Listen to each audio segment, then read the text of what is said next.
جس منافق کو بولنا آتا ہو. اور حضرت خطبہ دے رہے تھے، بیان فرما رہے تھے لوگوں میں، اور فرما رہے تھے اپنے خطبے میں کہ میں نے سنا ہے فرماتے ہوئے حضور اکرم صلی اللہ علیہ وسلم کو کہ مجھے تمہارے بارے میں، اپنی امت کے بارے میں سب سے زیادہ خوف اس منافق کا ہے جس منافق کو بولنا آتا ہو. لوگ بیان سیکھ کر مطمئن ہو جاتے ہیں. بسم اللہ الرحمن الرحیم. السلام علیکم ورحمۃ اللہ. حضرت جی مولانا سعد صاحب دامت برکاتہم کا بیان سماعت فرمائیے. بیان کو لائک اور شیئر کرنا مت بھولیے اور اپنی آراء سے ضرور آگاہ کیجیے. جزاکم اللہ خیر. جانتا ہے زیادہ خطرہ اپنی امت پر اس منافق کے بارے میں ہے جو منافق علیم اللسان، بولنے کا ماہر ہو. میرے دوستو عزیزو، بیانات ہیں عمر رضی اللہ تعالیٰ عنہ کے، اور عمر رضی اللہ تعالیٰ عنہ اس امت کے ملہم ہیں. ملہم کا مطلب یہ ہے کہ اللہ تعالی کی طرف سے وہ بات الہام کی جائے جس کو اللہ چاہتے ہیں. اس زمانے میں بھی ملہم ہو سکتے ہیں بشرطیے کہ ان کے اندر تقویٰ اور تعلق مع اللہ اس درجے کا ہو کہ وہ صحیح اور غلط میں تمیز کر سکیں. کیونکہ حدیث میں آتا ہے کہ جب آدمی منکر کو منکر اور معروفات کو معروفات نہ سمجھ سکے گا تو اس کا مطلب یہ ہے کہ اس کا دل ہر خیر سے ایسا الٹا کر دیا گیا ہے جیسا کوئی تھیلا الٹ دیا جاتا ہے اور اس کا سب سامان باہر نکل آتا ہے. ہم تو منکر کو منکر جانتے ہوئے بھی اس سے نفرت نہیں کرتے، لیکن عمر رضی اللہ تعالیٰ عنہ بعض حلال اور جائز اور مباح جن کو اللہ نے حرام نہیں کیا یا ناجائز بھی نہیں کیا، ایسی چیزوں کو عمر رضی اللہ تعالیٰ عنہ ان کے مفاسد کو دیکھ کر، ان کے نقصانات کو دیکھ کر انہیں اللہ سے حرام کرانے کی تمنا اور حضور اکرم صلی اللہ علیہ وسلم سے اس کی درخواست کیا کرتے تھے. پردہ نازل کرا دیجئے، لوگوں کی نگاہیں اچھی نہیں ہیں، آپ کی ازواج سامنے ہوتی ہیں، ہر قسم کے لوگ، بدکار فاجر فاسق قسم کے لوگ آتے ہیں، منافقین بھی آتے ہیں. اچھا نہیں لگتا کہ آپ کے گھر والے سامنے ہوں. پردہ نازل کرائیے. شراب حرام کرائی کہہ کر کہ شراب کی وجہ سے عبادات میں خلل ہو رہا ہے، شراب کو حرام کرا دیجئے. آپ فرماتے عمر اللہ نے حلال کیا، میں کیسے حرام کر دوں؟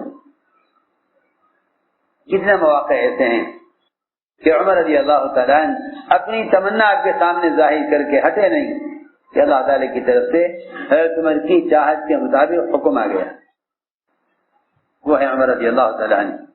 یہ ان کے بیانات ہیں. ہمیں چاہیے کہ صحابہ کرام کے اقوال کو اور خلفاء راشدین کے بیانات اور خطبات کو کثرت سے پڑھا کریں. ابو سعید کہتے ہیں کہ عمر رضی اللہ عنہ نے بیان فرمایا لوگوں میں، فرمایا کہ اللہ عز و جل نے حضور اکرم صلی اللہ علیہ وسلم کے لیے کچھ چیزیں مخصوص کی تھی اور آپ کو ان چیزوں میں رخصت اور اجازت دی تھی. جو اللہ نے چاہا. بہت چیزیں ایسی ہیں جو محمد صلی اللہ علیہ وسلم کے لیے خاص ہیں، اس کا عام امتی کو یا صحابہ کو اس کی اجازت نہیں ہے. چنانچہ آپ صلی اللہ علیہ وسلم اپنے راستے پر اور اپنے طریقے پر چلے. فرمایا کہ تمہیں چاہیے کہ حج کو اور عمرے کو پورا کرو جس طرح اللہ نے تمہیں حکم دیا ہے، اور فرمایا کہ اپنی عورتوں کی شرمگاہ کی حفاظت کرو، اپنی عورتوں کی شرمگاہ کی حفاظت کرو. عبداللہ بن زبیر فرماتے ہیں کہ میں نے سنا عمر رضی اللہ عنہ بیان فرما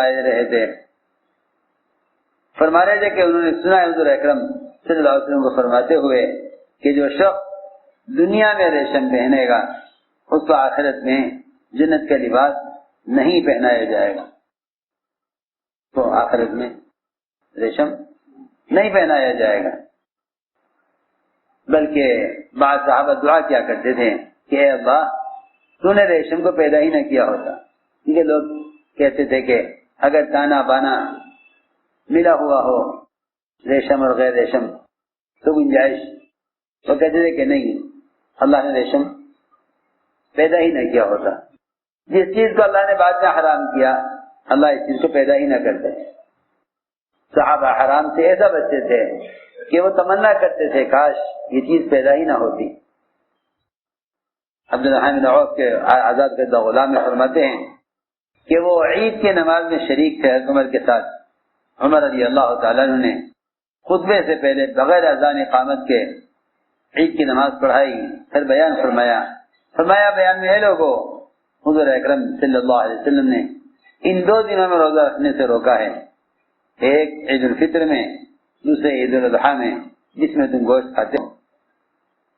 حلقہ بن وقاص کہتے ہیں کہ انہوں نے سنا کو فرماتے ہوئے وہ بیان فرما رہے تھے ممبر پر، اور فرما رہے تھے کہ میں نے سنا ہے فرماتے حضور اکرم صلی اللہ علیہ وسلم کو کہ تمام اعمال کا مدار نیت پر ہے، ہر شخص کو وہ ملے گا جس کی اسے نیت کی ہے، جس کا ہجرت اور وطن کا چھوڑنا صرف اللہ کے رسول کے لیے ہے، اس کی ہجرت اللہ کے رسول کی طرف ہے۔ اور جو آدمی ارادہ کرے دنیا کا اس کو دنیا مل جائے گی، اور جو ارادہ کرے گی عورت سے شادی کا تو اس کی عورت سے شادی ہو جائے گی۔ جو شخص جس کام کے ارادے سے قدم اٹھائے گا اس کو وہی ملے گا۔ سلیمان بن یسار کہتے ہیں کہ عمر رضی اللہ تعالیٰ نے بیان فرمایا لوگوں میں اس سال جس سال حضرت عمر کے زمانے میں سخت قحط سالی آئی تھی، یہ قحط رمادہ قحط رمادہ، ایسا قحط آیا تھا کہ ہر طرف خاک اڑتی تھی، یہ کہ انسانوں کے اور جانوروں کی شکلیں مٹی کی طرح خاکی رنگ کی ہو گئی تھی، یہ کہ زمین پر کہیں سبزہ نہیں تھا جس سے خاک اڑتی تھی، ایسا قحط آیا تھا۔ فرمایا اے لوگوں، اپنی خلوت کے بارے میں بھی اللہ سے ڈرو، اپنی خلوت کے بارے میں بھی اللہ سے ڈرو، اور اپنے علانیہ میں بھی اللہ سے ڈرو، اللہ سے ڈرتے رہو اپنے بارے میں، خلوت بھی اور جلت میں بھی، علانیہ بھی اور پوشیدہ بھی، ہر حال میں اللہ سے ڈرتے رہو۔ فرمایا جب قحط آیا ہے اس میں میری آزمائش ہے تمہارے ذریعے سے اور تمہاری آزمائش ہے میرے ذریعے سے، اور میں نہیں جانتا کہ اللہ تعالیٰ یہ جو قحط لائے ہیں اور بارش کو بند کیا ہے، اللہ مجھ سے ناراض ہیں تمہاری وجہ سے، یہ تم سے ناراض ہیں میری وجہ سے۔ اللہ تم سے ناراض ہے میری وجہ سے، یہ مجھ سے ناراض ہیں تمہاری وجہ سے۔ ناراضگی کس وجہ سے ہے اللہ کی؟ یہ تیسری بات یہ ہے کہ ہم اور آپ سب کے سب گناہ میں شریک ہیں، جس گناہ کی وجہ سے اللہ نے بارش کو روک لیا ہے۔ فرمایا آؤ اللہ سے دعا کرتے ہیں، اللہ ہمارے دلوں کی اصلاح فرما دے، اور اللہ ہمارے حال پر رحم فرما دے، اور اللہ تعالی ہم سے یہ قحط سالی اور یہ بارش کا بند ہونا اللہ ہم سے ہٹا دے۔ چنانچہ اس نے دیکھا کہ عمر رضی اللہ تعالیٰ عنہ کو کہ وہ دونوں ہاتھ اٹھا کر اللہ سے دعا کر رہے تھے، اور لوگ حضرت عمر کی دعا پر دعا مانگ رہے تھے، اور لوگ رو رہے تھے، حضرت عمر بھی رو رہے تھے، لوگ دیر تک روتے رہے۔ پھر عمر رضی اللہ تعالیٰ عنہ ممبر سے نیچے اترے۔ اب عثمان نہدی کہتے ہیں کہ میں بیٹھا ہوا تھا حضرت عمر کے ممبر کے نیچے، حضرت عمر کے ممبر کے پاس، اور حضرت عمر خطبہ دے رہے تھے، بیان فرما رہے تھے لوگوں میں، اور فرما رہے تھے اپنے خطبے میں کہ میں نے سنا ہے فرماتے ہوئے حضور اکرم صلی اللہ علیہ وسلم کو کہ مجھے تمہارے بارے میں، اپنی امت کے بارے میں سب سے زیادہ خوف اس منافق کا ہے جس منافق کو بولنا آتا ہو۔ لوگ بیان سیکھ کر مطمئن ہو جاتے ہیں۔ فرمایا سب سے زیادہ مجھے خطرہ اپنی امت اور اس شخص کا ہے جو دل سے منافق ہے لیکن زبان سے بولنا جانتا ہے۔ مجھے زیادہ خطرہ کی امت پر اس منافق کے بارے میں ہے جو منافق علیم اللسان، بولنے کا ماہر ہو۔ اللهم صل على سيدنا مولانا محمد وعلى آل سيدنا مولانا محمد كما صليت على إبراهيم وعلى آل إبراهيم إنك حميد مجيد۔ ربنا ظلمنا أنفسنا وإن لم تغفر لنا وترحمنا لنكونن من الخاسرين۔ اللهم إنا نستغفرك ونتوب إليك، اللهم إنا نستغفرك ونتوب إليك، اللهم إنا نستغفرك ونتوب إليك۔ ربنا آتنا في الدنيا حسنة وفي الآخرة حسنة وقنا عذاب النار. سبحان ربك رب العزة عما يصفون وسلام على المرسلين.